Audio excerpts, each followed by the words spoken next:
Hello guys, welcome back to the channel. Today we have a 2023 Nissan Sentra 2.0. I'm going to show you guys how to do the oil light reset on this car.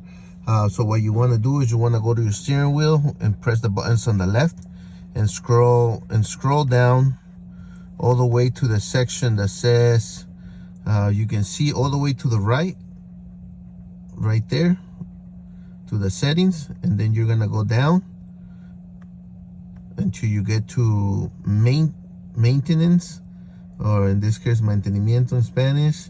You're gonna press the OK button on your steering wheel to go into the menu.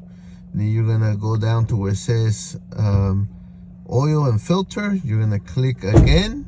As you can see, this car is already past the miles, so we're gonna go down. It should say reset right there.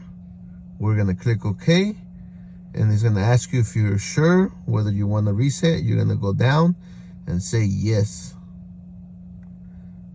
and as simple as that.